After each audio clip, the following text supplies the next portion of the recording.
Assalamualaikum warahmatullahi wabarakatuh. Salam Pramuka, salam. Perkenalkan, nama saya Siti Khalifah dari Gugus Depan SD Negeri 1 Kedungrejo.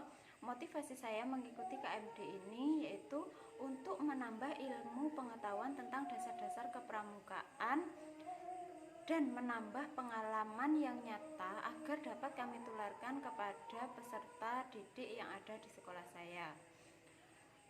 Untuk di tugas kelima ini kita akan membahas tentang bagaimana cara membina pramuka menggunakan sistem Among ya.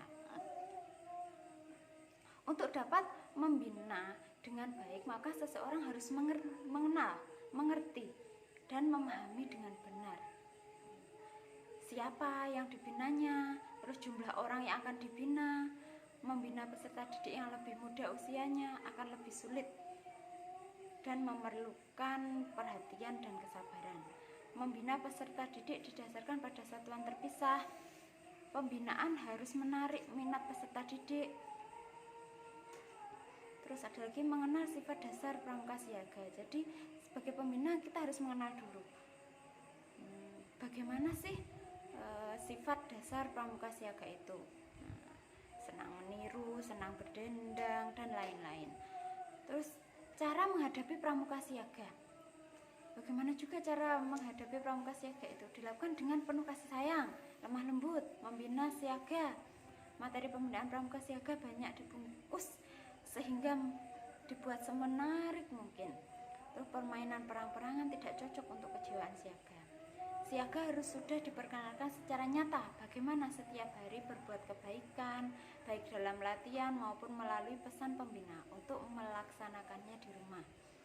Terus untuk melatih kreativitas siaga, otak belahan kanan, maka akan sangat baik mereka ditugasi membuat lagu sederhana. Terus kehidupan siaga itu ada di perindukan.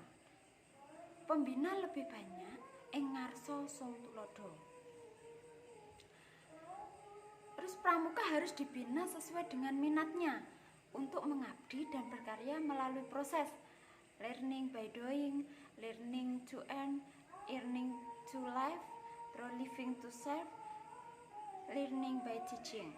Sistem Among adalah sistem pendidikan yang dilaksanakan dengan cara memberikan kebebasan kepada peserta didik untuk dapat bergerak dan bertindak dengan leluasa. Di video-video sebelumnya kita sudah sering ya membahas sistem Among ini. Sistem Among itu mewajibkan pembina pramuka melaksanakan prinsip-prinsip kepemimpinan sebagai berikut: Eng Arso Sung Tulodo, Eng Matio Mangun Skarso, dan Tutwuri Handa Yani. Dalam melaksanakan tugasnya, pembina pramuka wajib bersikap dan berperilaku cinta kasih, disiplin dan inisiatif, dan juga bertanggung jawab. Berikutnya ada sistem Among dalam gerakan pramuka, memberi kesempatan kepada peserta didik untuk mengembangkan pribadinya, bakatnya, kemampuannya, dan juga cita-citanya. Nah, kemarin kita sudah belajar tentang sistem Among. Nah, sekarang kita juga membahas lagi bagaimana sih cara membina pramuka dengan sistem Among, ya kan? Terus yang ketujuh ada kegiatan kepramukaan dengan menggunakan sistem Among dilaksanakan dalam bentuk kegiatan nyata dengan contoh-contoh nyata dimengerti dan dihayati atas dasar minat dan karsa para peserta didik. Pembina pramuka itu harus mampu menjadi contoh atau teladan untuk peserta didiknya. Sistem Among harus digunakan secara terpadu, tidak terpisah-pisah. Terpadu itu artinya tidak terpisah-pisah ya. Terus peserta didik dibina sesuai dengan minatnya. Untuk bekal mengabdi dan berkarya melalui proses tadi ya, learning by doing dan lain-lain. Terus tingkatan-tingkatan pelaksanaan sistem Among oleh pembina, ada siaga, penggalang, penegak, dan pandegam. Karena dalam semua golongan, pembina berperan sebagai pemberi contoh dan teladan tentang perilaku, pengamalan nilai-nilai satya dan dharma pramuka. Yang kedua, pada golongan siaga, pembina berperan lebih banyak memberikan prakarsa untuk menimbulkan daya kreasi dan memberi dorongan dengan cara menyesuaikan diri pada sifat, daya nalar, dan suasana siaga.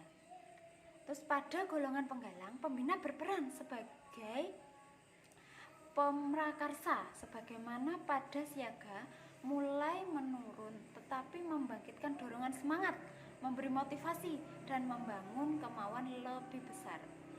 Ing madya mangankarsa.